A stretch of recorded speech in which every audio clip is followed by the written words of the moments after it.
In fact इस समय हम लोग ना रदरफोर्ड का एटॉमिक मॉडल स्टडी कर रहे हैं, जो उन्होंने बताया कि ऐसा ऐसा होता है, वही सारी चीज़ें हम लोग स्टडी कर रहे हैं। तो लास्ट टाइम रदरफोर्ड का एटॉमिक मॉडल के कंक्लूजन देखे, उन्होंने क्या क्या बताया कि एटम के भीतर ज़्यादा से ज़्यादा पार्ट कैसा रहेगा, खाली रहेगा। उसमें जो पॉजिटिव चार्ज होगा, एटम का जितना पॉजिटिव चार्ज है उसके पास 10 पॉजिटिव है, 20 है, 80 है, जितने भी पॉजिटिव चार्जेस हैं वो सब एक जगह पर रहेंगे और वो जगह बड़ी छोटी सी जगह होगी। उसका नाम उन्होंने रखा था न्यूक्लियस। न्यूक्लियस का साइज मेजर किया गया 10⁻⁻14 मीटर, और एटम का साइज मेजर किया गया कैनेटिक थ्योरी से, तो वो मिला 10⁻10 मीटर के आसपास। इस तरह से पता चला कि एटम के भीतर जो न्यूक्लियस है, न्यूक्लियस की तुलना में एटम 10,000 गुना बड़ा होता है। तो अब एटम ये 10,000 गुना बड़े साइज में और न्यूक्लियस उसके बीच में छोटा सा केवल, तो वो बिल्कुल ऐसा ही बिहेव रहता है उसका जैसे इतने बड़े हॉल के भीतर और इतनी छोटी सी बॉल हम कहीं रखते, बॉल की तुलना में 10,000 गुना स्पेस यहाँ पर सब पूरा खाली पड़ा हो, इस तरीके से एटम रहता है। उससे आगे जो आज हम पढ़ने वाले हैं, तो क्योंकि रदरफोर्ड का एटॉमिक मॉडल है तो उन्होंने जो कुछ उसके बारे में बताया वो सब हम लोग 1 बाय 1 स्टडी करते जाएंगे। अब इसमें सबसे पहले जो हम पढ़ने जा रहे हैं वो है trajectory of alpha particles. Alpha कणों का पथ कैसा रहेगा, ट्रेजेक्टरी उनकी कैसी होगी जब हम उनको नाभिक की ओर ऐसा भेजते हैं। ये यहाँ नाभिक है और नाभिक की तरफ जब अल्फा पार्टिकल्स को हम ऐसा भेजते हैं तो वो अल्फा पार्टिकल जाएंगे और जाकर के क्या होगा, वो नाभिक से टकराएंगे, या अल्फा के पास पॉजिटिव चार्ज है, न्यूक्लियस के पास भी पॉजिटिव चार्ज है, ये पॉजिटिव पॉजिटिव एक दूसरे के नज़दीक पहुंचेंगे और रिपल्सन की वजह से यहीं से वापस लौट आएंगे। तो आंसर है कि अल्फा पार्टिकल भी पॉजिटिव चार्ज है और न्यूक्लियस के पास भी पॉजिटिव चार्ज होता है बहुत ज़्यादा। तो ये जब अल्फा पार्टिकल इसके नज़दीक जाता है तो भले इनका फिजिकल इम्पैक्ट नहीं होता, मतलब ये एक दूसरे से ऐसा नहीं टकराते हैं, रिपल्सन की वजह से ये ऐसे दूर से ही निकल जाते हैं। इतना ज़्यादा प्रतिकर्षण बल बढ़ जाता है कि अल्फा पार्टिकल की गतिज ऊर्जा यहाँ पर आते आते, शुरुआत में जब उसको फेंका गया है तो उसको गतिज ऊर्जा दी गई है, गतिज ऊर्जा उसकी यहाँ पर आते आते 0 हो जाती है, पूरी की पूरी एनर्जी स्थितिज ऊर्जा में कन्वर्ट हो जाती है, ये रुकता है और रुक करके तुरंत बैक हो जाता है। तो ये फिजिकल इंपैक्ट इनका नहीं होता, आपस में जाके कोई अल्फा पार्टिकल न्यूक्लियस में ऐसे टकराता नहीं है, रिपल्सन की वजह से ही ऐसा चला जाता है। तो हम उन अल्फा पार्टिकल्स की ट्रेजेक्टरी देखना चाहते हैं कि उनका रास्ता कैसा होगा आखिरकार। उसके लिए मैंने सामने की न्यूक्लियस रखा हुआ है, नाभिक, इसके पास कैसा चार्ज होता है, पॉजिटिव चार्ज, और यहाँ से जो ये जा रहे हैं आप देख रहे होंगे एरो बने हुए हैं, ये जो हम भेज रहे हैं ये सब के सब अल्फा पार्टिकल्स यहाँ से हम भेज रहे हैं। अब ये अल्फा पार्टिकल जाएंगे तो न्यूक्लियस के साथ रिपल्सन होगा, इनका इम्पैक्ट होगा और उनका रास्ता कैसा हो जाएगा वो रास्ता हमको देखना है। अब थोड़ा ध्यान से देखिएगा, ये वाला अल्फा पार्टिकल, ये आप जो अल्फा पार्टिकल देख रहे हैं जा रहा है, ये अल्फा पार्टिकल न्यूक्लियस से थोड़ा ज़्यादा डिस्टेंस पर है। अगर ज़्यादा डिस्टेंस पर है तो उसका फोर्स कैसा लगेगा, कौन सा फोर्स पहले तो उनके बीच में लगेगा ये बताइए। अल्फा पार्टिकल पॉजिटिव चार्ज है, न्यूक्लियस भी पॉजिटिव चार्ज है, दोनों के बीच में इलेक्ट्रोस्टैटिक फोर्स लगेगा, कूलॉम फोर्स। दो आवेशों के बीच लगने वाला बल, दो बिंदु आवेश अगर हैं तो उनके बीच लगने वाला बल कौन सा रहता है, कूलॉम फोर्स। तो इनके बीच में कूलॉम फोर्स लगेगा, और आप तो जानते हैं कूलॉम फोर्स डिस्टेंस के स्क्वायर के विलोमानुपाती होता है, रेसिप्रोकल होता है। डिस्टेंस अगर ज़्यादा है तो फोर्स उस पर कैसा लगेगा, कम, और डिस्टेंस जितना कम होगा फोर्स उस पर उतना ही ज़्यादा लगते जाएगा। तो अब ये जो अगर हम इनका नंबर दे दें, नंबर 1 2 3 4 5 6 7 8, जो नंबर 1 वाला अल्फा पार्टिकल है वो ऐसे जा रहा है। अब जब ये जा रहा है तो न्यूक्लियस से इसका डिस्टेंस कैसा है, न्यूक्लियस से इसका डिस्टेंस थोड़ा ज़्यादा है। अगर डिस्टेंस ज़्यादा है तो उस अल्फा पार्टिकल पर न्यूक्लियस का फोर्स कैसा लगेगा, कम लगेगा। अगर न्यूक्लियस का फोर्स कम लगेगा तो वो बिना डेविएट हुए, अपने रास्ते से बिना विचलित हुए, बिना मुड़े सीधे निकल जाएगा। क्यों, क्योंकि वो इतनी दूर है कि उस पर लगने वाला फोर्स लगभग कैसा है, ऑलमोस्ट जीरो है, तो उस पर कोई फोर्स नहीं लगा। अगर कोई फोर्स नहीं लगा तो वो जिस रास्ते पर जा रहा था जड़त्व के नियम से उसी रास्ते पर वो चला गया, वो टर्न नहीं हुआ। अगर सेकंड पार्टिकल को आप देखेंगे तो क्योंकि ये इस पार्टिकल की तुलना में ये पार्टिकल न्यूक्लियस के थोड़ा नजदीक है, अगर थोड़ा नजदीक है तो इस पर नंबर 1 की तुलना में पार्टिकल नंबर 2 पर कूलॉम फोर्स थोड़ा लगेगा। अगर थोड़ा कूलॉम फोर्स लगेगा तो क्योंकि ये पॉजिटिव चार्ज और अल्फा पार्टिकल भी कैसा है, पॉजिटिव, तो आकर्षण करके खींचेगा, ये रिपेल करके पुश कर देगा उसको। आंसर है प्रतिकर्षित करके उसको धक्का दे देगा।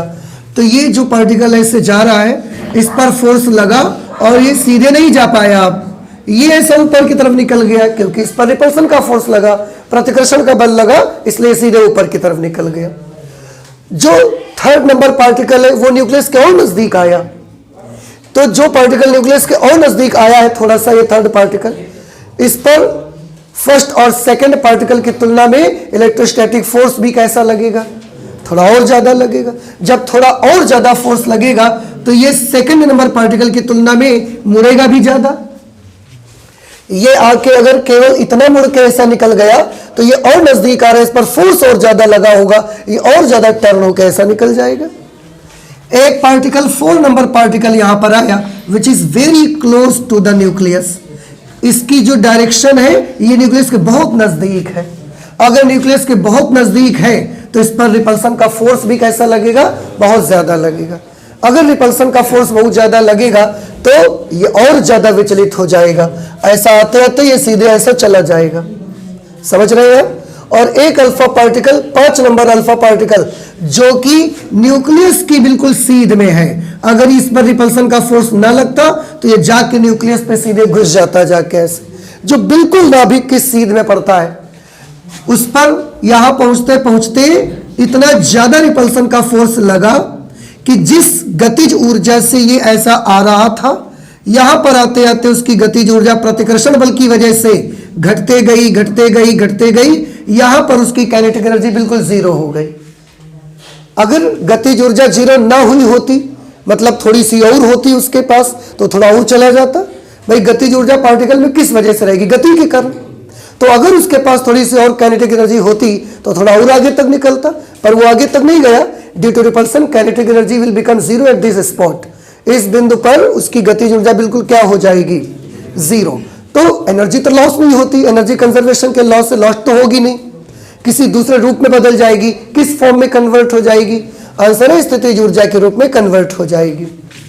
ये स्थितिज ऊर्जा बनेगी और क्योंकि रिपल्सन तो अभी भी इसका लग रहा है, रिपल्सन तो बंद नहीं हुआ, वो तो अभी भी इसको पीछे की ओर ऐसे धक्का दे रहा है। अब ये एक पल भर के लिए रुका लेकिन रिपल्सन नहीं रुका इसका। अब पार्टिकल ऐसे आते क्षण भर के लिए रुका, पर रिपल्सन तो अभी भी भयंकर है क्योंकि कम डिस्टेंस पर है। रिपल्सन की वजह से फिर ये मुड़ जाता है ऐसा और मुड़ करके वापस चला जाता है।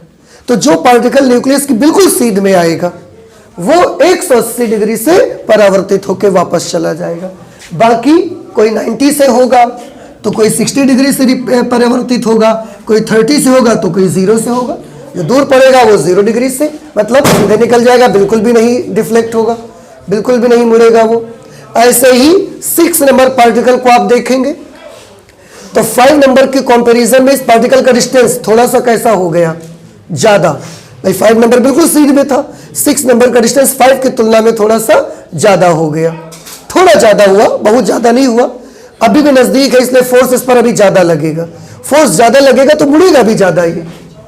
ये वाला पार्टिकल जाएगा, फोर्स कम हुआ क्योंकि डिस्टेंस बढ़ा, मुड़ा, कम मुड़ा, ऐसे निकल गया।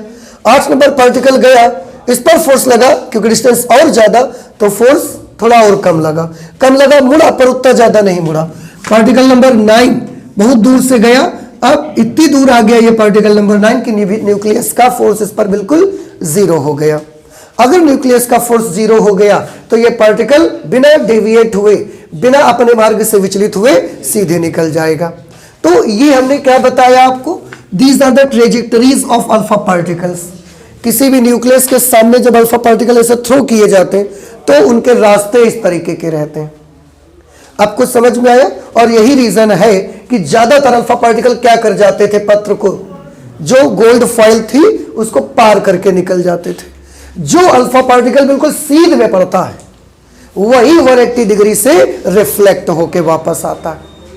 तो अगर एक अल्फा पार्टिकल भी रिफ्लेक्ट होके वापस आता है तो जाहिर सी बात है कि सारा का सारा पॉजिटिव चार्ज एक सेंटर पर ही रखा हुआ है।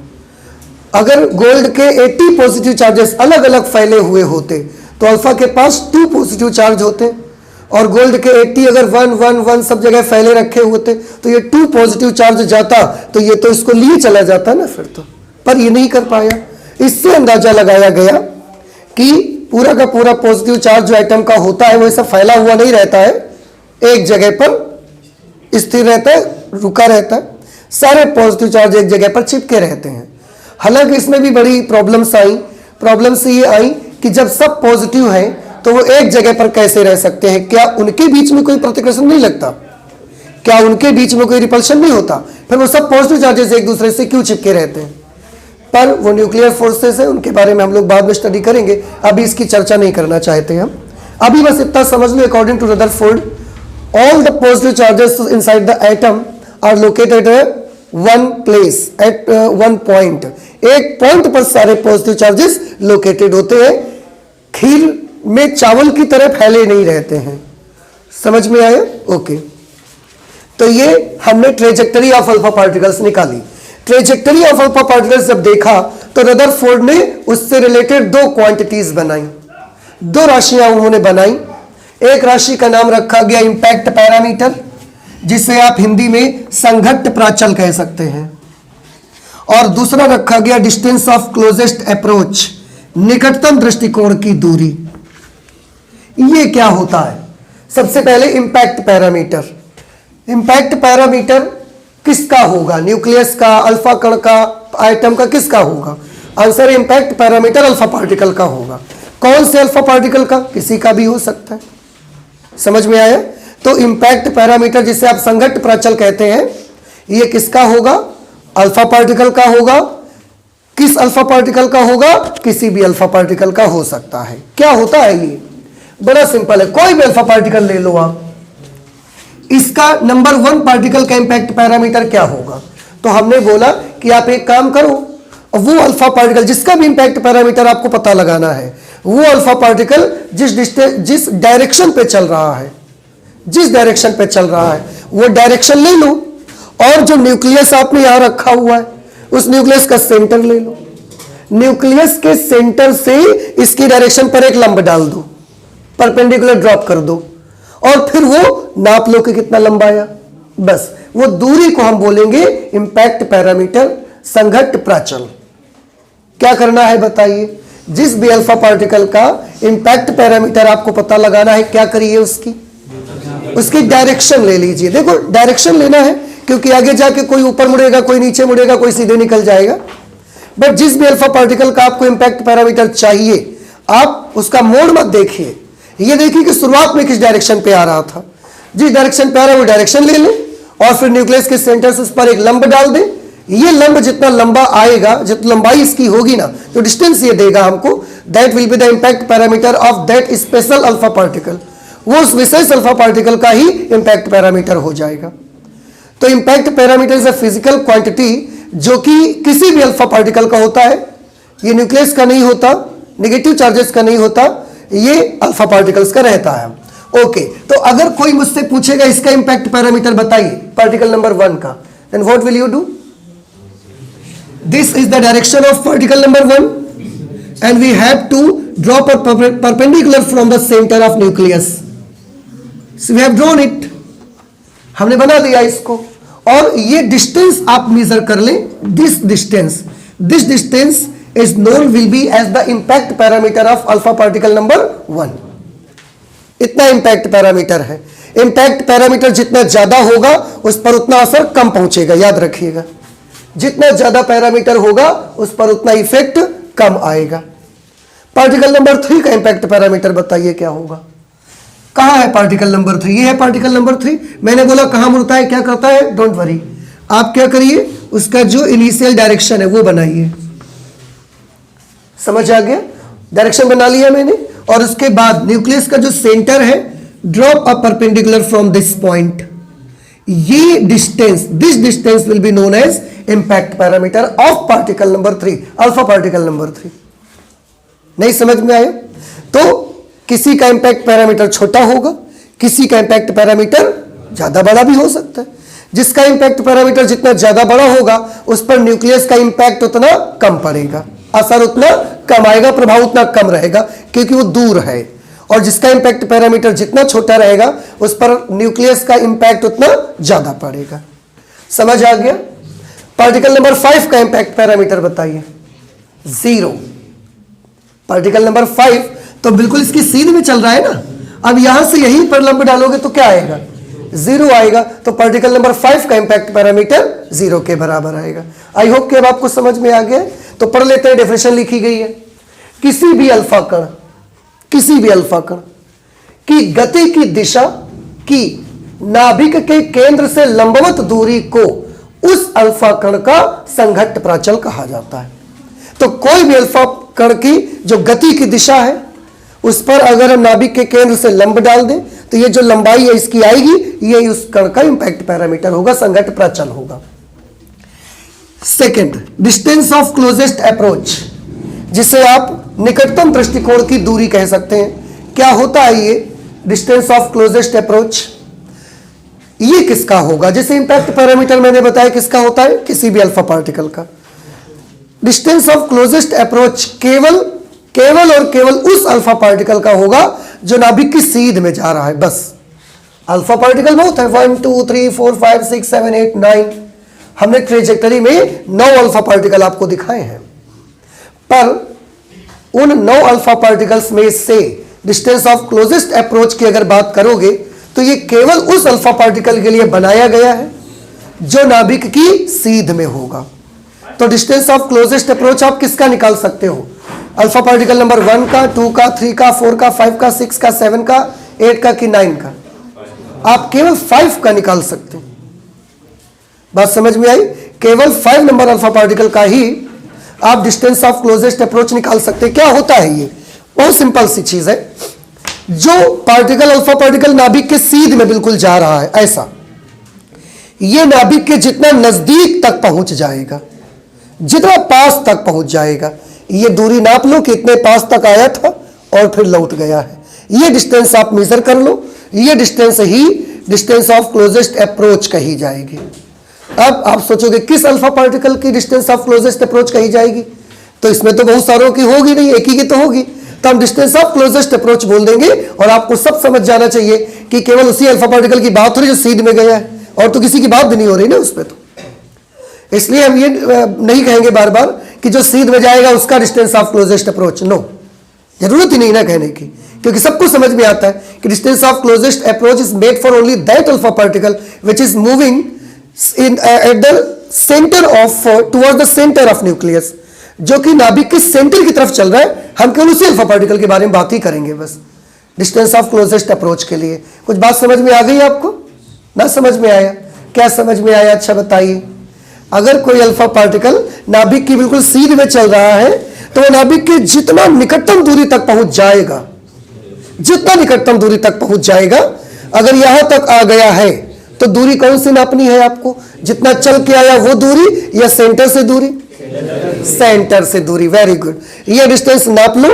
एक अल्फा पार्टिकल यहां से लौट गया, एक यहां से लौट गया, एक यहां से लौट गया, तो डिस्टेंस ऑफ क्लोजेस्ट अप्रोच इसको बोलेंगे, इसको बोलेंगे या इसको बोलेंगे? जो सबसे कम होगा। डिस्टेंस ऑफ क्लोजेस्ट अप्रोच, नजदीक से नजदीक डिस्टेंस को। जो अल्फा कण बिल्कुल नाभिक की सीध में चलता है, उसके नाभिक के निकटतम पहुंचने की दूरी को ही, वो नाभिक के जितना निकट पहुंच जाएगा, जितना नियर चला जाएगा, जितना क्लोज तक पहुंच जाएगा, वो निकटतम पहुंचने की दूरी को ही निकटतम दृष्टिकोण की दूरी कहा जाएगा। कुछ बात समझ में आ रही है? और आप जानते हैं ये इतना बढ़िया पॉइंट है कि ये जो डिस्टेंस ऑफ क्लोजेस्ट अप्रोच है ना, इससे हमको नाभिक के आकार का एक एस्टिमेशन मिलता है। देखो ये सब इतने छोटे पार्टिकल दिखते तो है नहीं हमको, आपको समझ रहे, न्यूक्लियस वगैरह है, ये सब हमको दिखता तो है नहीं। हम लोग इसके एक्सपेरिमेंट वगैरह करते रहते हैं, उससे जो रिजल्ट मिलते हैं उससे हम सोचते हैं उसको। तो ये जो डिस्टेंस ऑफ क्लोजेस्ट अप्रोच है ना, इससे नाभिक का आकार क्या होना चाहिए, हम उसका एक आकलन निकाल सकते हैं, उसका एस्टिमेशन कर सकते हैं कि नाभिक का साइज इतना बड़ा होना चाहिए। कैसे?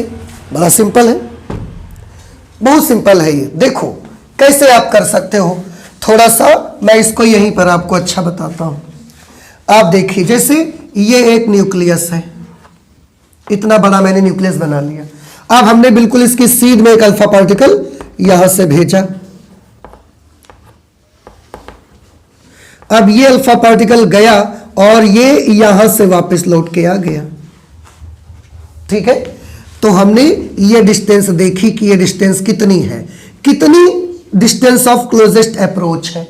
हमने देखा कि ये डिस्टेंस है 9, कुछ भी मान लो 9 डिस्टेंस है। पीछे जो यूनिट लगेगा अपना एंगस्ट्रॉम या जो भी होगा, न्यूक्लियस का साइज तो क्योंकि फेम्टोमीटर की आसपास जाएगा, 10⁻14 पे आएगा ना। समझने के लिए मान लो कि यहां से यहां तक का डिस्टेंस 9, ये 9 डिस्टेंस के अंदर नहीं जा पाया, उससे पहले ही लौट आया। तो हम बता सकते हैं, आपको बता सकते हैं कि न्यूक्लियस का साइज 9 से बड़ा नहीं हो सकता। आप खुद सोचिए, न्यूक्लियस का जो साइज है, क्योंकि अल्फा पार्टिकल कहां तक पहुंच गया है, 9 डिस्टेंस तक तो ये खुद पहुंच के आ गया है, तो 9 से बड़ा साइज इसका नहीं हो सकता। क्यों? क्योंकि अगर न्यूक्लियस का साइज 9 से बड़ा होता तो क्या अल्फा पार्टिकल इसके भीतर तक घुस के जा पाता? नहीं जा पाता। जैसे दीवार में आप जा रहे हो, तो दीवार अगर 1 फुट की है तो आप उसके भीतर तो नहीं घुस जाओगे ना। दीवार ऐसे आप जा रहे तो दीवार के भीतर घुस के वापस तो नहीं आएंगे ना। सिमिलरली अल्फा पार्टिकल अगर इससे 9 डिस्टेंस से वापस आ रहा है, इसका मतलब 9 डिस्टेंस तक उसको कोई दीवार नहीं मिली थी, तब तो वो 9 तक पहुंच गया। नहीं समझ में आया? एक अल्फा पार्टिकल हमने फिर भेजा, और ज्यादा ताकत से भेजा। पहले जितने एनर्जी से इस अल्फा पार्टिकल को भेजा था, उसकी एनर्जी हमने इससे और डबल कर दी। वो अल्फा पार्टिकल ऐसा यहां पर आया और यहां से ऐसा लौट गया हाईवे। इस डिस्टेंस को हमने फिर से मेजर किया, यह डिस्टेंस हमने पाई 6। अब हम और आपको बता सकते हैं कि अल्फा पार्टिकल कितने पास तक पहुंच के आया है। 6 डिस्टेंस तक पहुंच के आया है, तो 6 डिस्टेंस तक न्यूक्लियस तो नहीं हो सकता, क्योंकि अगर 6 डिस्टेंस पर न्यूक्लियस होता तो उसके भीतर तो नहीं घुस जाता ना। तो 6 से बड़ा न्यूक्लियस नहीं हो सकता। 6 या 6 से एक ऐसा न्यूक्लियस होगा, छोटा ही होगा। तो ये जो डिस्टेंस ऑफ क्लोजेस्ट अप्रोच है, distance of closest approach gives us the estimation of the size of nucleus. ये हमको नाभिक के आकार का क्या देता है, आकलन देता है। हम बता सकते हैं, ज्यादा से ज्यादा एनर्जी के अल्फा पार्टिकल्स भेजेंगे, डिस्टेंस ऑफ क्लोजेस्ट अप्रोच को मेजर करेंगे और आपको बता सकते हैं कि न्यूक्लियस का साइज इससे बड़ा नहीं हो सकता। समझ रहे हैं आप? तो ये जो डिस्टेंस ऑफ क्लोजेस्ट अप्रोच है, this is a very important point, जो कि हमें नाभिक के आकार का आकलन दे सकता है। यार कुछ बात हमारी समझ में आई? समझ में आया कि नहीं आया? बस ऐसे ही हम बताते जा रहे हैं। आ गया ना समझ में कि अगर और एनर्जी का अल्फा पार्टिकल भेजा, 5 से वापस लौट के आया, ये डिस्टेंस 5 आया, क्या कह सकते हैं आप इसके बारे में? टिप्पणी करिए। क्या आप इसके बारे में कुछ बोलना चाहेंगे कि 5 डिस्टेंस तक गया और 5 डिस्टेंस के अंदर नहीं जा पाया है, वहां से लौट आया है? ये क्या कहना चाहेंगे इसके बारे में? कुछ आप बोलना चाहेंगे? अरे हम ये बोलना चाहेंगे कि 5 तक न्यूक्लियस का साइज 5 से बड़ा नहीं हो सकता। छोटा होगा हमें नहीं पता, पर 5 से बड़ा नहीं हो सकता। छोटा हो सकता है ये हम नहीं कह सकते, पर हम इतना कह सकते हैं कि 5 से बड़ा उसका साइज नहीं हो सकता, क्योंकि 5 से अगर बड़ा होता तो न्यूक्लियस 5 तक पहुंचा कैसे? फिर क्या घुस के उसके भीतर से वापस लौट के आया है? नहीं। तो न्यूक्लियस का साइज 5 से बड़ा नहीं हो सकता। 5 होगा या 5 से छोटा हो सकता है, इसके बारे में हम नहीं कह रहे, पर एक आकलन हम आपको बता सकते हैं कि न्यूक्लियस का size can not be more than 5, वो 5 से बड़ा नहीं हो सकता। इस तरह से डिस्टेंस ऑफ क्लोजेस्ट अप्रोच जो होता है, वो हमको नाभिक के आकार का आकलन देता है। हम नाभिक के आकार का एक आकलन कर सकते हैं। ज्यादा से ज्यादा एनर्जी वाला पार्टिकल भेजेंगे, जितना पास तक पहुंच जाएगा और फिर लौटेगा, वो डिस्टेंस हम नाप लेंगे, वो डिस्टेंस को ही हम बता देंगे कि न्यूक्लियस का साइज इतना हो सकता है। समझ रहे हैं? ज्यादा से ज्यादा न्यूक्लियस का साइज इतना हो सकता है, इससे कम हो सकता है, इससे बड़ा तो नहीं हो सकता न्यूक्लियस। अगर इससे बड़ा होता तो उसकी दीवार यहां तक आती, तो फिर अल्फा पार्टिकल अंदर कैसे चला जाता, यहां तक कैसे होके आ जाता। समझ रहे ना? ये चीज होता। इसीलिए हमने लिखा है कि निकटतम दृष्टिकोण की दूरी से ही हमें नाभिक के आकार का आकलन मिलता है। नाभिक के आकार का आकलन हम कुछ डिस्टेंस से मिलता है, तो हम करना चाहते हैं आकलन। अगला पॉइंट हमने बना लिया नाभिक के आकार का आकलन। हमने क्या बना लिया? सब रदरफोर्ड की कहानी चल रही है इस समय, वही सब ये सब बता रहे थे कि ऐसा होगा, ये होगा। अभी रदरफोर्ड की स्टोरी जो उन्होंने बताई है ये सब चलेगा। नाभिक के आकार का आकलन कैसे करेंगे? अब तो आप समझ गए हो क्या करना पड़ेगा उसके लिए हमको। उसके लिए हमें एक न्यूक्लियस चाहिए। ये हमने न्यूक्लियस लिया, न्यूक्लियस पे सारा का सारा चार्ज कौन सा? Positive charge. कितना पॉजिटिव चार्ज होता है न्यूक्लियस पे? तो आप साइंस वगैरह पढ़ते हैं, केमिस्ट्री पढ़ते हैं, फिजिक्स पढ़ते हैं, तो इसके हिसाब से आपको इतना अंदाजा तो होगा कि अगर जिस एटम का ये न्यूक्लियस है उसका अगर एटॉमिक नंबर Z है, परमाणु क्रमांक को Z से लिखते हो ना आप लोग, तो अगर परमाणु क्रमांक Z है तो उसके न्यूक्लियस में प्लस Z इंटू ई के बराबर चार्ज होता है। मतलब अगर किसी का परमाणु क्रमांक 10 है तो उसके नाभिक में 10 इलेक्ट्रॉनों के बराबर पॉजिटिव चार्ज होता है। किसी परमाणु का परमाणु क्रमांक अगर 40 है तो उसके नाभिक में 40 इलेक्ट्रॉन्स के बराबर पॉजिटिव चार्ज होता है। क्यों? क्योंकि उतने इलेक्ट्रॉन बाहर चक्कर लगा रहे हैं, तो उतना ही पॉजिटिव चार्ज इसके भीतर भी आपको मिलेगा। गोल्ड में एटॉमिक नंबर क्या होता है? 79। इसलिए गोल्ड का जो न्यूक्लियस होता है उसके अंदर, उसके नाभिक के भीतर कितना पॉजिटिव चार्ज रहेगा? आंसर है 79 इंटू ई के बराबर पॉजिटिव चार्ज रहेगा। लेकिन हम गोल्ड नहीं ले रहे हैं, हम एक जनरल आपको फॉर्मूला बताएंगे जो अगर किसी का परमाणु क्रमांक Z है तो उसके नाभिक के भीतर कितना पॉजिटिव चार्ज होगा, वो पॉजिटिव चार्ज Z इंटू ई के बराबर होगा, Z इलेक्ट्रॉनों के बराबर धनावेश होगा। अब एक इलेक्ट्रॉन का आवेश अगर E है तो Z इलेक्ट्रॉनों का आवेश कितना? Ze, और Ze के बराबर ऋण नहीं, प्लस चार्ज उसके पास। तो ये हमने बना दिया, ये न्यूक्लियस बना दिया हमने। और इसकी सीध में हमने एक अल्फा पार्टिकल ऐसा भेजा। जब हमने इस अल्फा पार्टिकल को भेजा ना, तो इसकी जो काइनेटिक एनर्जी थी वो हमने कितनी रखी? के भाई इसको हम दौड़ाएंगे कस के। अब दौड़ाएंगे कैसे? तो आंसर है उसको गतिज ऊर्जा देनी पड़ेगी, ऐसे थोड़ी दौड़ेगा। तो हमने जब यहां से भेजा तो उसको हमने कितनी गतिज ऊर्जा दी? के बराबर गतिज ऊर्जा दी। और अभी आपने सारा कुछ पढ़ा हुआ है, ये अल्फा पार्टिकल ऐसे जाएगा और एक जगह ऐसी आएगी जहां पर न्यूक्लियस का रिपल्सन इस पर इतना ज्यादा हो जाएगा कि यहां क्षण भर के लिए, पल भर के लिए रुका, पार्टिकल रुका, उसकी गतिज ऊर्जा खत्म हो गई, इसलिए रुका। लेकिन प्रतिकर्षण अभी भी बंद नहीं हो रहा है, प्रतिकर्षण तो अभी भी लग रहा है, तो ये इसको ढकेल देता है ऐसे पीछे की तरफ। ये रुका नहीं कि ये इसको ऐसा ढकेल देगा, पीछे की तरफ आ जाएगा, पर तब तक यहां तक पहुंचा हो। अगर यहां तक पहुंचा तो हम मानते हैं कि नाभिक का साइज इससे बड़ा नहीं हो सकता। ये डिस्टेंस हमने मान लिया r, और ये डिस्टेंस ही हम कैलकुलेट करना चाहते हैं। क्यों? क्योंकि ये डिस्टेंस ही हमको क्या दे रही है? नाभिक का आकार। हम बता सकते हैं कि r से बड़ा तो न्यूक्लियस नहीं हो सकता। समझ रहे हैं आप? अब इस पॉइंट की बात करिए। ये पॉइंट न्यूक्लियस के सेंटर से कितने डिस्टेंस पर है?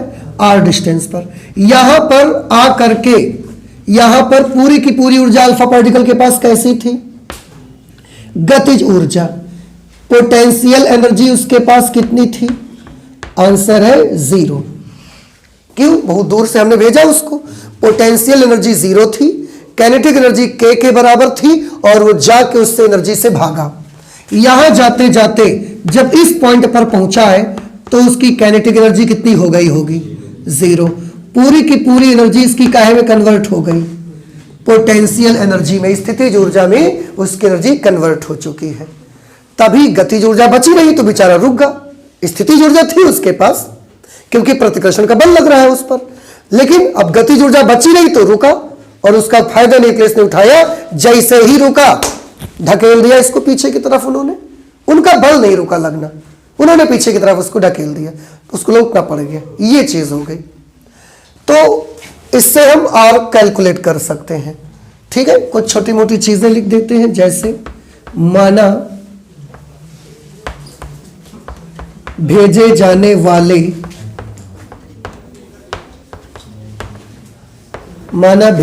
वाले अल्फा कण की गतिज ऊर्जा,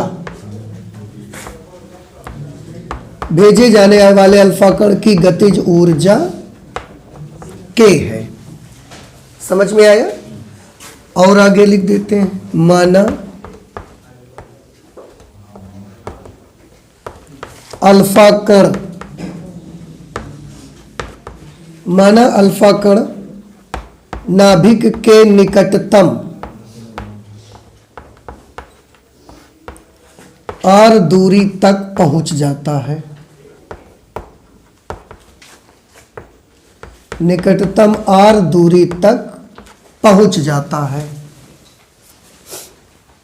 ठीक है, उस स्थिति में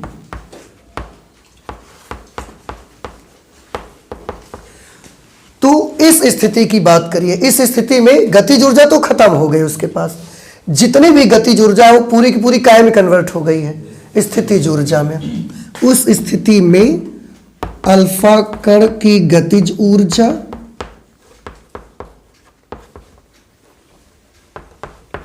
किसमें कन्वर्ट हो गई है? अल्फा कण और नाभिक का जो ये सिस्टम है इसकी स्थितिज ऊर्जा में कन्वर्ट हो गई है। अल्फा कण की गतिज ऊर्जा अल्फा कण तथा नाभिक, अल्फा कण तथा नाभिक निकाय की स्थितिज ऊर्जा। स्थितिज ऊर्जा इसलिए है क्योंकि उस पर प्रतिकर्षण का बल लग रहा है, तो पोटेंशियल एनर्जी है, फोर्स अगर लग रहा है तो स्थितिज ऊर्जा उस पर है। अब गतिज ऊर्जा हमने कितनी ली थी? K के बराबर।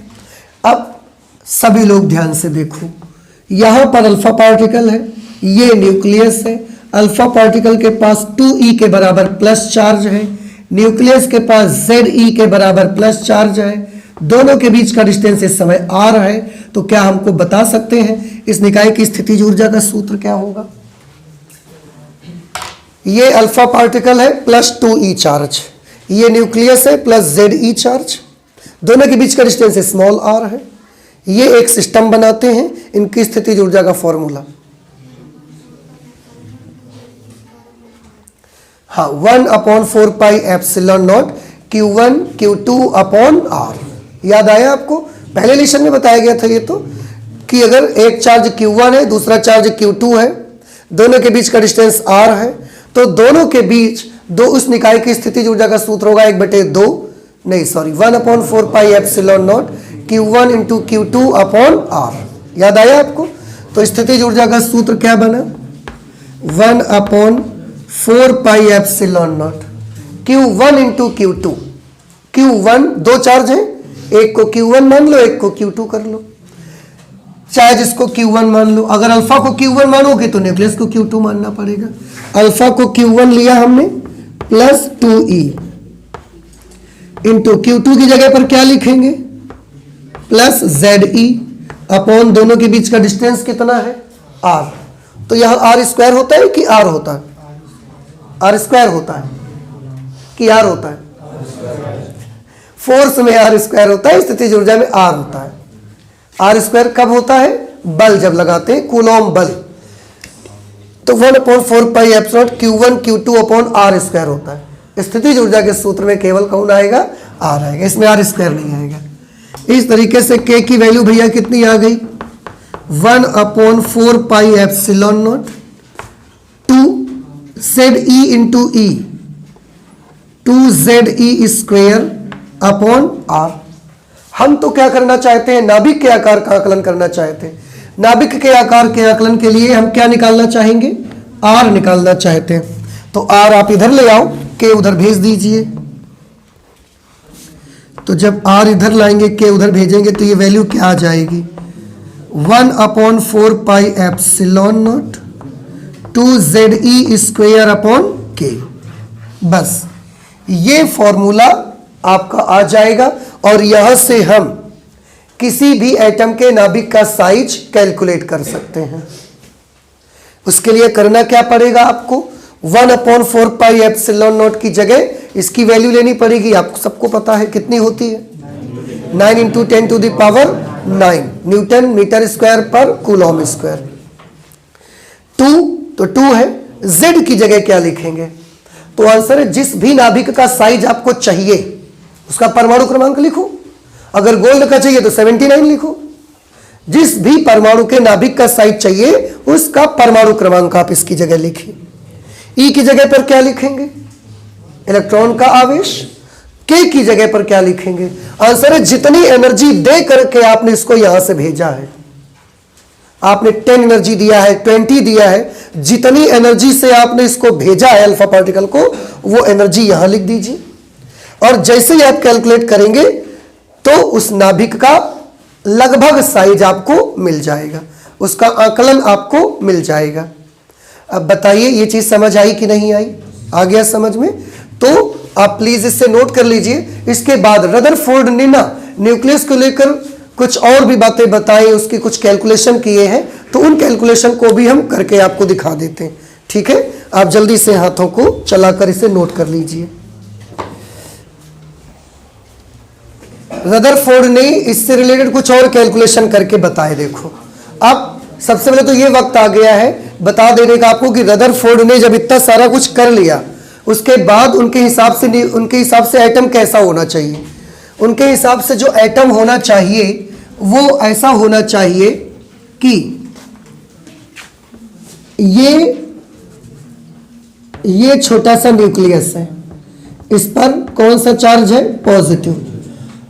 तो उनका ये कहना था कि जो भी एटम होता है, जितना भी बड़ा होता है एटम, उस एटम के भीतर उसके बीचों बीच सारे के सारे पॉजिटिव चार्जेस रहते हैं। और एटम के भीतर इलेक्ट्रॉन भी है और पॉजिटिव चार्जेस भी है, तो पॉजिटिव चार्जेस तो सेंटर पर हो गए। तो सबका ये बोलना था फिर इलेक्ट्रॉन कहाँ रहते हैं, तो उनका ये कहना था कि इलेक्ट्रॉन जो होंगे, ये इलेक्ट्रॉन इसके चारों तरफ ऐसा अपने अपने ऑर्बिट में रोटेट करेंगे, अपने अपने ऑर्बिट में ऐसा चक्कर लगाएंगे जो इलेक्ट्रॉन होंगे। समझ रहे हो? तो ये न्यूक्लियस और ये जो पार्टिकल्स आप देख रहे हैं, दीज आर इलेक्ट्रॉन्स। ठीक है, तो रदरफोर्ड ने ये मॉडल बनाया, उन्होंने बोला कि ऐसा होगा उसके भीतर। अब सबसे प्रॉब्लम तो ये थी ना, फिर से एक प्रॉब्लम क्रिएट हुई कि अगर आइटम के भीतर पॉजिटिव चार्ज भी है, नेगेटिव चार्ज इलेक्ट्रॉन भी है, तो पॉजिटिव नेगेटिव को आकर्षित करता है कि नहीं करता, करता है। तो फिर अगर पॉजिटिव बीच में है तो इलेक्ट्रॉन इतना दूर क्यों है? आकर्षण की वजह से इलेक्ट्रॉन को क्या हो जाना चाहिए, इस न्यूक्लियस में चिपक जाना चाहिए। तो जितने इलेक्ट्रॉन है एटम के, उस सबको कहां पर आ जाना चाहिए, उस सबको भी न्यूक्लियस में चिपका रहना चाहिए। पर इसके लिए रदरफोर्ड ने एक बात ने उनको सपोर्ट किया। उन्होंने बोला कि आकर्षण बल होने पर हर बार चीजें एक दूसरे से चिपकी हो ऐसा जरूरी नहीं है। क्यों नहीं जरूरी है? तो उन्होंने एग्जाम्पल दिया, बोला सूर्य पृथ्वी को आकर्षित करता है कि नहीं करता, गुरुत्वाकर्षण बल। सूर्य पृथ्वी पर कौन सा बल लगा के आकर्षित करता है पृथ्वी को, गुरुत्वाकर्षण का बल। तो क्या पृथ्वी सूर्य में चिपकी है? नहीं।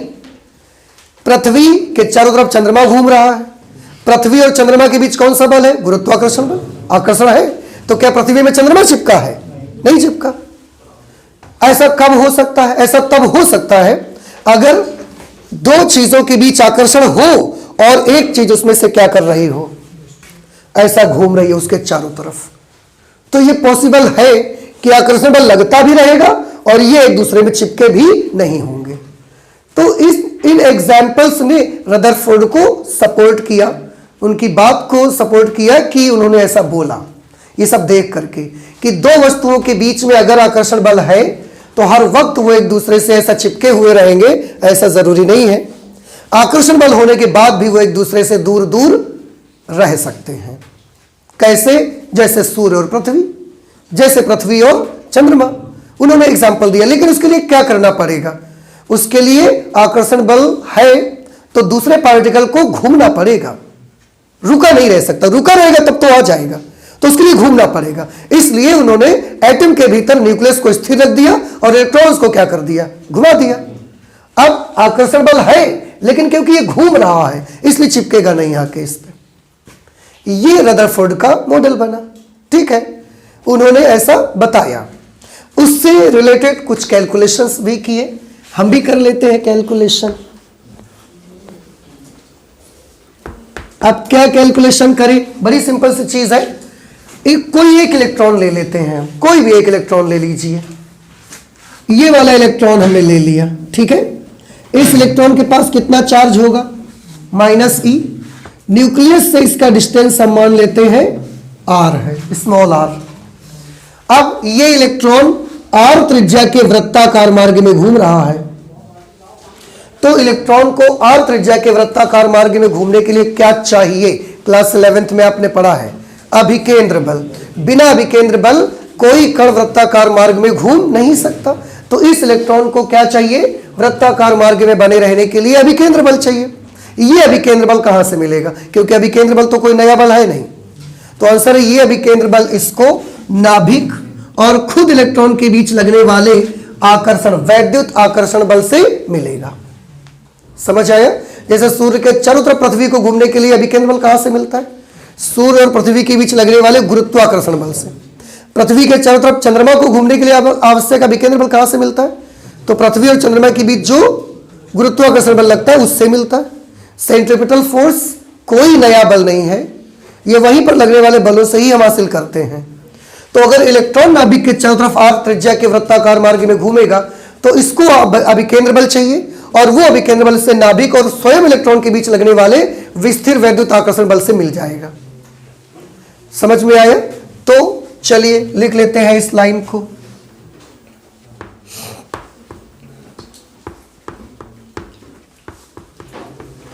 इलेक्ट्रॉन को r त्रिज्या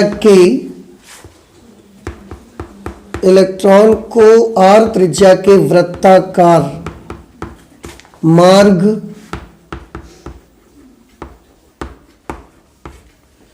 में घूमने के लिए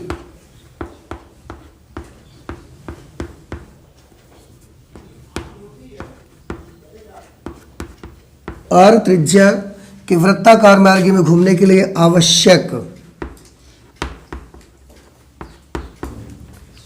आवश्यक अभिकेंद्र बल। कितना अभिकेंद्र बल का फॉर्मूला क्या होता है? mv²/r, जिसमें m इलेक्ट्रॉन का द्रव्यमान है, v इसका वेग है, जितने वेग से चक्कर लगा रहा है, रेखीय वेग, और r वृत्ताकार मार्ग की त्रिज्या। आवश्यक अभिकेंद्र बल mv²/r नाभिक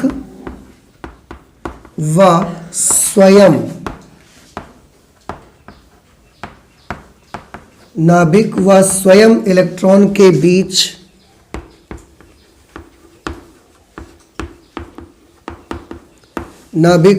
इलेक्ट्रॉन के बीच लगने वाले वैद्युत आकर्षण बल से प्राप्त होगा। नाभिक व स्वयं इलेक्ट्रॉन के बीच लगने वाले वैद्युत आकर्षण बल, जिसे कूलॉम बल भी कह सकते हो आप, से प्राप्त होता है।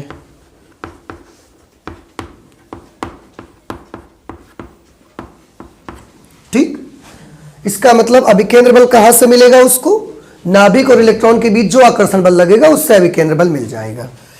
देयरफॉर हम क्या कर सकते हैं? अभिकेंद्र बल का मान किसके बराबर कम से कम होना चाहिए? आंसर है नाभिक और इलेक्ट्रॉन के बीच जो आकर्षण बल लगेगा उसके बराबर हो जाना चाहिए।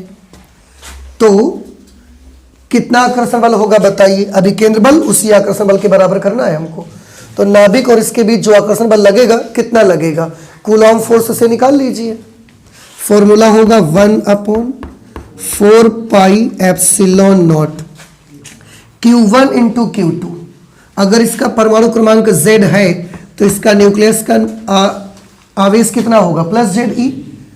तो ये हमने लिख दिया Ze इंटू Q2 की जगह पर क्या आएगा, इलेक्ट्रॉन का आवेश, ई लेना है ना, और माइनस आप चाहो तो लिख दो माइनस, क्योंकि फोर्स निकाल रहे हो तो फोर्स में माइनस का आना इस बात का संकेत है कि दोनों के बीच कौन सा बल है, आकर्षण, प्लस आना प्रतिकर्षण का संकेत है। तो अगर आप पहले से जानते हो कि आकर्षण है तो माइनस लगाने की कोई आवश्यकता नहीं है, लेकिन अगर आपको लगता है कि हम नहीं जानते हैं कि आकर्षण है कि प्रतिकर्षण, तो आप लगा लो, निगेटिव आपको याद दिलाता रहेगा कि ये कौन सा बल है, आकर्षण बल है। अपॉन आर स्क्वेयर, अब आप यहां से देखें, इसके आर से इसका एक आर कैंसिल हो जाएगा, समझ आ रही बात आपको, एक आर यहां बचेगा, इस आर को यहां ले आइए, तो आर की वैल्यू हम निकालना चाहते हैं, निशान ये माइनस का हटा दें हम, क्योंकि किस वजह से आ रहा है, केवल आकर्षण की वजह से, और आपको तो पता है नाभिक और इलेक्ट्रॉन आकर्षित ही करेंगे एक दूसरे को, तो आर इधर लाएंगे, आर की वैल्यू क्या मिलेगी बताइए, 1/4 पाई epsilon not, 1/4 pi epsilon not ZE square upon MV square. ये इलेक्ट्रॉन के वृत्ताकार मार्ग की त्रिज्या आ जाएगी कि जिस कक्षा में वो ऐसा घूम रहा है ना, वो वृत्ताकार मार्ग का रेडियस कितना है, वो रेडियस आप यहां से निकाल सकते हो। बताइए कुछ बात समझ में आई कि नहीं आई आपको? ठीक है, कि जो इलेक्ट्रॉन के बारे में हम डिस्कस कर रहे हैं, वो इलेक्ट्रॉन नाभिक के चारों तरफ कितनी त्रिज्या के वृत्ताकार मार्ग में घूम रहा है, वो रेडियस आप यहां से पता लगा सकते हो, रेडियस का फॉर्मूला यहां से आ जाएगा। अब हम ये निकालना चाहते हैं कि जो इलेक्ट्रॉन चक्कर लगा रहा है, क्योंकि ये गति कर रहा है, अगर ये गति कर रहा है तो इसके पास क्या होनी चाहिए, गतिज ऊर्जा। तो इलेक्ट्रॉन के पास कितनी गतिज ऊर्जा है आखिरकार, इलेक्ट्रॉन की गतिज ऊर्जा,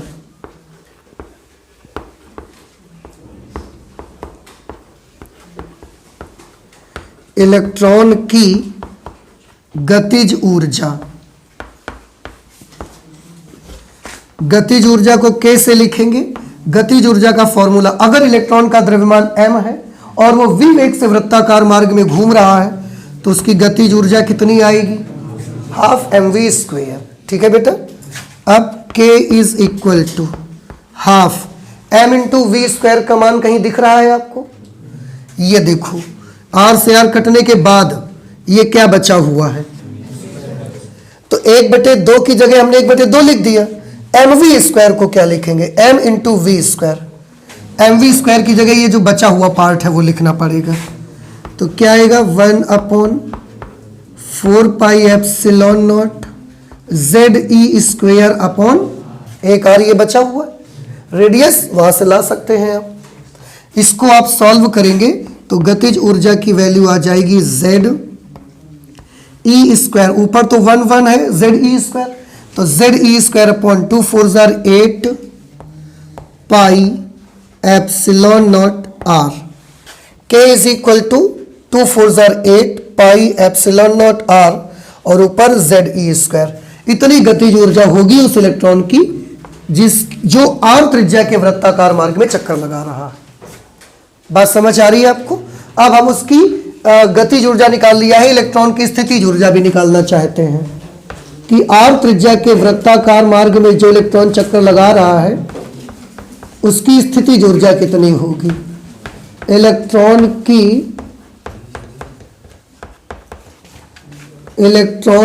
स्थितिज ऊर्जा बताइए, स्थितिज ऊर्जा पोटेंशियल एनर्जी, क्या फॉर्मूला होगा स्थितिज ऊर्जा का, नाभिक ये है, r दूरी पर ये इलेक्ट्रॉन है, दो आवेश एक दूसरे से r डिस्टेंस पर है, इनकी स्थितिज ऊर्जा का सूत्र अभी आपको बताया गया है, 1/4 पाई epsilon not Q1 Q2 upon R, Q1 की जगह प्लस ZE और Q2 की जगह माइनस E अपॉन R। आपको यह भी बताया गया था स्थितिज ऊर्जा जब भी निकालिए आप निशान सहित लेके निकालिए, समझ आ रहे हैं आपको? उससे आपको यह ध्यान रहेगा कि यह स्थितिज ऊर्जा अट्रैक्शन की पोटेंशियल एनर्जी है या रिपल्सन की पोटेंशियल एनर्जी है। तो स्थितिज ऊर्जा की वैल्यू क्या मिली, स्थितिज ऊर्जा की वैल्यू मिली minus ZE square upon 4 pi epsilon naught r. This is the potential energy of that electron which is moving around the nucleus at r distance.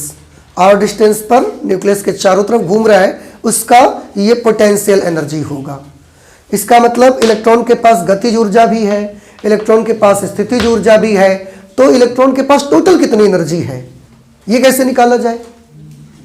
Electron के पास इतनी गतिज ऊर्जा है और इतनी क्या है उसके पास, हम कुल एनर्जी निकालना चाहते हैं तो दोनों को हम जोड़ देंगे।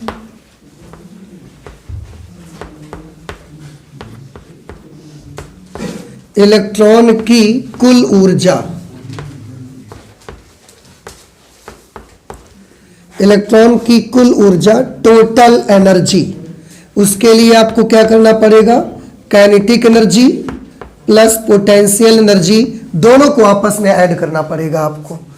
काइनेटिक एनर्जी कितनी आई थी देखो, ये आई है Z E square upon 8 pi epsilon naught R। Potential energy कितनी है, माइनस ZE स्क्वायर अपॉन 4 पाई एप्सिलॉन नॉट R। अब अगर इनके दोनों के डिनोमिनेटर इक्वल हो जाए तो हम बड़ी आसानी से कैलकुलेट कर सकते हैं। तो हर बराबर करने के लिए मैंने इसमें 2 से ऊपर मल्टीप्लाई, 2 से नीचे मल्टीप्लाई कर दिया, आंसर और दोनों जगह गुणा कर दिया। ये क्या बनेगा, ZE square upon 8 pi epsilon naught R minus this will become 2ZE square upon 8 pi epsilon naught R। अब तो दोनों के डिनोमिनेटर सेम हो गए, अब आप न्यूमरेटर्स को डायरेक्टली सॉल्व कर सकते हो। ये प्लस ZE स्क्वायर है और ये माइनस 2ZE स्क्वायर है, क्या बचेगा, minus ZE square upon 8 pi epsilon naught R। ये इलेक्ट्रॉन की टोटल एनर्जी का फॉर्मूला बन जाएगा। समझ में आया? तो रदरफोर्ड के मुताबिक उन्होंने ये छोटे मोटे कुछ कैलकुलेशन भी किए कि नाभिक जो कक्षा में इलेक्ट्रॉन चक्कर लगा रहा है उसका रेडियस कितना होना चाहिए, इससे निकाल लो। इलेक्ट्रॉन अगर गति कर रहा है तो उसके पास गतिज ऊर्जा होगी, इस सूत्र से निकाल लो।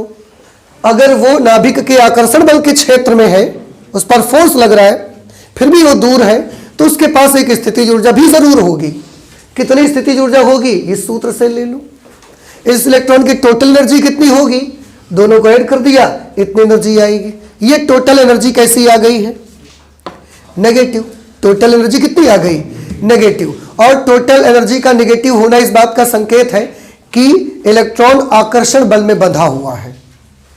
कुल ऊर्जा का ऋण निशान में आना यह इस बात का संकेत है कि इलेक्ट्रॉन नाभिक के साथ आकर्षण बल से बंधा है और इसीलिए वो क्या कर रहा है, चक्कर लगा रहा है। तो ऋण चिन्ह क्या प्रदर्शित करता है कि इलेक्ट्रॉन नाभिक के आकर्षण बल में बंधा हुआ है। नोट कर लो, लिख लो एक लाइन इसके आगे।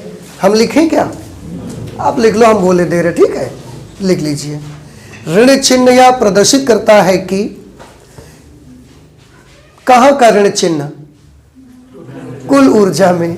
तो आप छोटा सा अगर हो सके तो बढ़ा लीजिए, कुल ऊर्जा में ऋण चिन्ह यह प्रदर्शित करता है कि, थोड़ा सा कर लीजिए, कुल ऊर्जा में ऋण चिन्ह यह प्रदर्शित करता है कि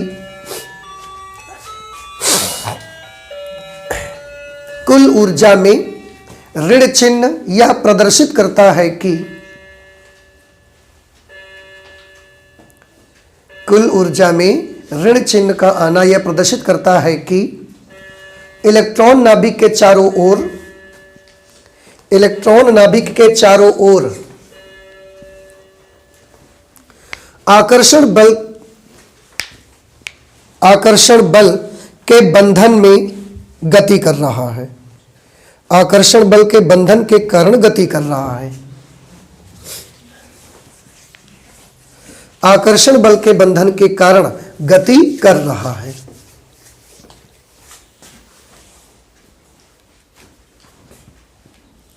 हाँ, सभी ने नोट कर लिया। एक छोटी सी चीज और, अगर आप चाहते हैं कि इलेक्ट्रॉन गति ना करे, बंधन में ना रहे, फिर क्या करना पड़ेगा, इसको ये करना पड़ेगा, इसको इतनी ही एनर्जी बाहर से दे दीजिए आप। अब देखो इतनी एनर्जी इसके पास नेगेटिव है, और जैसे ही आप इतनी एनर्जी इसको दे देंगे तो इसकी टोटल एनर्जी कितनी हो जाएगी, 0। और टोटल एनर्जी का 0 होना मतलब आर का क्या होना, बताओ। अगर टोटल एनर्जी 0 हो जाएगी तो आर की वैल्यू क्या आएगी, इन्फिनिटी। अरे आर इधर ले आओ, 0 उधर भेज दो, तो आर बराबर क्या आ जाएगा, इन्फिनिटी। इसका मतलब अब वो इलेक्ट्रॉन कितनी दूर चला जाएगा, अनंत पे चला जाएगा, नाभिक के बंधन को छोड़ करके इन्फिनिटी पे चला जाएगा। ठीक है, तो अगर आप चाहते हैं कि ये इलेक्ट्रॉन नाभिक के आकर्षण बल से क्या हो जाए, उसके बंधन से मुक्त हो जाए, तो आपको उस इलेक्ट्रॉन को टोटल इतनी एनर्जी बाहर से देनी पड़ेगी। जैसे एनर्जी देंगे क्या हो जाएगा, कुल ऊर्जा कितनी हो जाएगी, 0। और कुल ऊर्जा 0 हो जाने का मतलब है कि वो इलेक्ट्रॉन नाभिक के बंधन को छोड़ करके अनंत पे चला जाएगा, इससे बहुत दूर चला जाएगा, वो चक्कर लगाना बंद कर देगा। समझ आया? तो ये रदरफोर्ड के एटॉमिक मॉडल में कुछ कैलकुलेशन रहा, समझ आ गया। अब रदरफोर्ड का एटॉमिक मॉडल में जो कैलकुलेशन रहा, इसके बाद इसमें जो पढ़ाई करने को आएगा एटम कैलकुलेशन में, वो होगा एटॉमिक स्पेक्ट्रा।